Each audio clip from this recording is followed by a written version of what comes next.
Assalamualaikum anak-anak hebat. Hari ini bertemu lagi bersama Bu Deti di pelajaran Pendidikan Agama Islam dan Budi Pekerti. Pada pertemuan kali ini kita akan bahas pentingnya mengendalikan diri mujahadah an-nafs.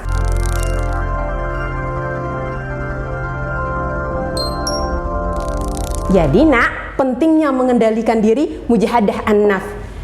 Jadi setelah belajar ini, nanti ibu harapkan anak-anak ibu bisa membaca Quran Surah Al-Anfal ayat 72. Terjemahannya, tajwidnya, dan kandungannya.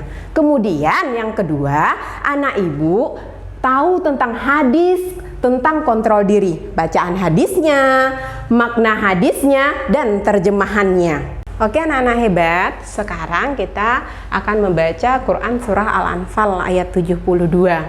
Perhatikan. Bismillahirrahmanirrahim.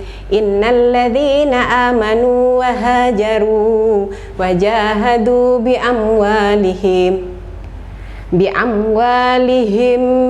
wa anfusihim fi sabilillahi walladzina na'awwa wa natharu ulaika ba'duhum awliya'u ba'di walladzina amanu wa lam yuhajiru ma lakum min walayatihim min syai'in hatta yuhajiru wa in tansurukum fid dini fa'alaikumun nasru illa 'alal qaumin bainakum wa bainahum mitsaq wallahu bima ta'maluna basir. Sadaqallahul azim. Oke anak-anak hebat, sekarang kita akan baca terjemahan Quran Surah Al-Anfal ayat 72. Sesungguhnya orang-orang yang beriman dan berhijrah serta berjihad dengan harta dan jiwanya pada jalan Allah, dan orang-orang yang memberikan tempat kediaman dan memberikan pertolongan kepada kaum muhajirin, mereka itu satu sama lain saling melindungi. Dan terhadap orang-orang yang beriman tetapi belum berhijrah, maka tidak ada kewajiban sedikit pun bagimu melindungi mereka sampai mereka berhijrah. Tetapi jika mereka meminta pertolongan kepadamu dalam urusan pembelaan agama, maka kamu wajib memberikan pertolongan kecuali terhadap kaum yang telah terikat perjanjian antara kamu dengan mereka, dan Allah Maha melihat apa yang kamu kerjakan. Jadi nak, sudah sangat jelas sekali dalam kandungan ini disampaikan oleh Allah, sesungguhnya orang-orang yang beriman, yang berhijrah dengan harta dan jiwanya.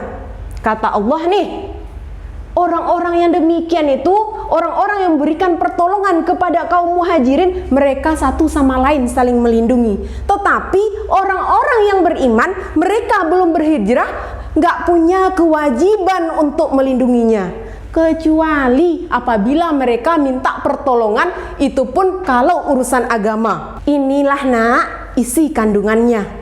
Isi kandungan Quran Surah Al-Anfal ayat 72 ini ada 4. Yang pertama, menjelaskan hubungan yang harus dijalin antar sesama umat muslim. Jadi di sini menjelaskan hubungan yang harus dijalin antar sesama umat muslim. Kapan kita harus saling membantu? Kapan kita harus saling berbagi? Kapan kita harus saling menguatkan? Yang kedua, jalinan kasih dan sayang senantiasa saling melindungi harus selalu dibina antara kaum muslim. Jalinan kasih sayang itu harus selalu dibina. Kita harus sama-sama merasakan. Kalau saudara muslim kita susah, kita harus merasakan susah juga. Kalau saudara muslim kita tersakiti, kita harus merasa tersakiti juga. Inilah gunanya jalinan kasih sayang antara kita sesama muslim. Kemudian yang ketiga, sesama orang beriman harus saling membantu, menolong dan memperkuat, terutama saat-saat menghadapi musibah dan kesulitan. Sangat jelas nih, sesama orang yang beriman harus saling membantu, saling menolong, saling menguatkan, apalagi saat menghadapi musibah dan kesulitan. Sekarang ini nak, kita lagi masa pandemi, kita harus saling menguatkan, kita harus saling membantu, kita sesama muslim harus memiliki rasa kasih sayang, kita harus bisa saling menolong, saling menguatkan sehingga pandemi ini cepat berakhir. Kemudian yang keempat, keberhasilan dan kesuksesan sangat dipengaruhi komitmen yang tinggi. Jadi kalau kita pengen berhasil memang harus memiliki komitmen yang tinggi, ikhtiar yang sungguh-sungguh, kontrol diri yang terus terjaga, stabil, dan kebersamaan dalam merasakan suka dan duka. Jadi kalau memang nih kita pengen berhasil, kita pengen sukses, memang harus ada komitmen. Nggak bisa kalau nggak punya komitmen yang tinggi, nggak bisa. Karena kita pengen berhasil, kita harus punya komitmen tinggi, kita harus ikhtiar, kita harus usaha sungguh-sungguh. Dan intinya tentu kita harus punya kontrol diri. Sekarang kalau tadi kita bahas Qur'annya surah Al-Anfal ayat 72, tadi kita udah bahas kandungan, sekarang sikap dan perilaku yang mencerminkan Quran surah Al-Anfal ayat 72. Apa sih perilaku yang bisa diambil dari surah Al-Anfal ayat 72 ini? Yang pertama, untuk meraih kesuksesan dibutuhkan komitmen yang tinggi. Seperti yang Ibu sampaikan tadi, kalau kita pengen sukses memang butuh komitmen tinggi. Yang kedua, tradisi diaspora. Kalau zaman dahulu, tradisi diaspora ini kalau bahasa Islamnya berhijrah, bermigrasi, diaspora, menjelajahi kawasan dunia, ekspedisi. Ekspedisi itu bukannya pengiriman barang ya, bukan. Jadi ekspedisi di sini maksudnya adalah tentang ilmu, menjelajahi ilmu, bukan mengirim barang. Dan eksplorasi harus ditumbuhkan di kalangan umat Islam. Jadi umat Islam harus bangkit lagi. Ingat, kita dulu pernah jaya. Kita dulu pernah jaya. Jadi tradisi diaspora, menjelajahi kawasan dunia, ekspedisi, eksplorasi harus ditumbuhkan kembali kepada umat Islam. Apalagi anak-anak Ibu, generasi penerus bangsa harus kembali semangat. Ingat, kita Islam pernah jaya dulu. Kenapa sekarang? Kenapa kita mengalami penurunan sekarang? Inilah masanya kalian-kalian semua untuk kembali semangat. Kemudian yang ketiga, kontrol diri. Keempat, bahu-membahu dan saling melindungi. Inilah 4 sikap dan perilaku yang mencerminkan surah Al-Anfal ayat 72. Oke, kalau tadi kita bahas surah Al-Anfal ayat 72 tentang kontrol diri, sekarang ini hadisnya. Hadis tentang kontrol diri. An Abi Hurairah radhiyallahu anhu, qala Rasulullah sallallahu alaihi wasallam, laisa syadidu bisura'ati, innama syadidul ladzi yamliku nafsahu indal ghadab. Artinya, Abu Hurairah radhiyallahu anhu berkata, Rasulullah sallallahu alaihi wasallam bersabda, bukanlah orang yang kuat itu yang biasa menang saat bertarung atau bergulat, tetapi orang yang kuat itu adalah orang yang mampu mengendalikan nafsunya ketika marah. Hadis ini riwayat Bukhari dan Muslim. Jadi nak, sudah sangat jelas sekali dalam hadis ini disampaikan.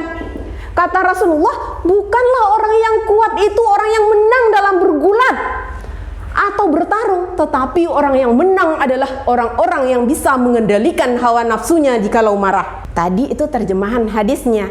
Kalau sekarang makna dan maksud hadis. Apa sih kira-kira makna dan maksud hadis yang kita baca tadi?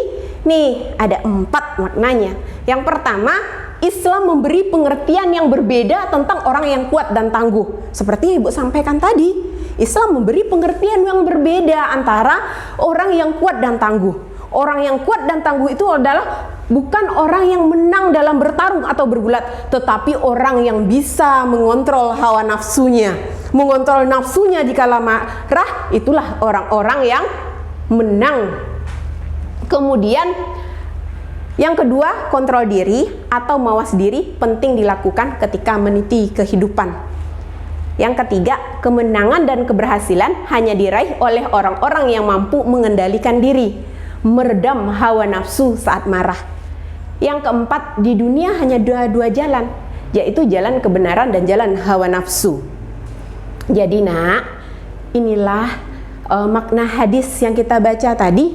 Ada 4. Ada Islam memberi pengertian yang berbeda terhadap orang yang kuat. Kemudian kontrol diri dan mawas diri harus penting dilakukan dalam meniti kehidupan.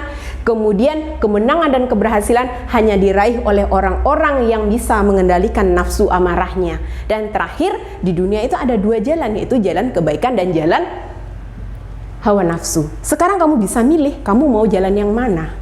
Kalau kamu mau jalan kebenaran, ya berarti kamu harus bisa mengontrol hawa nafsu kamu. Oke, kiat-kiat berjuang melawan hawa nafsu. Ini nih kiat-kiatnya Ibu kasih. Yang pertama, menahan atau menyekat sumber kekuatannya. Yang kedua, membebankan nafsu itu dengan ibadah. Jadi kalau kamu lagi marah nih, nafsu marah nih, ambil wudhu, berzikir. Bu, nggak mempan dengan zikir, nggak mempan dengan wudhu, sholat. Gak mempan juga, baca Al-Quran. Pokoknya bebankan nafsu itu dengan ibadah, sehingga nafsu kamu bisa kamu kontrol. Kemudian tidak lupa berdoa, meminta bantuan kepada Allah. Karena inilah jalannya nak, inilah jalannya dari semua. Jadi kalau kamu, bagaimana cara saya Bu bisa melawan hawa nafsu? Selain kamu menahan, menyekat sumber kekuatan yang membebankan dengan ibadah, yang jalan terpenting adalah meminta kepada Allah. Ya Allah, tingkatkanlah kesabaranku. Ya Allah, minta sama Allah sehingga nafsu kamu bisa kamu kendalikan. Terima kasih banyak untuk pertemuan kali ini. Mohon maaf atas kekurangannya. Akhir kata, Ibu akhiri. Wassalamualaikum warahmatullahi wabarakatuh.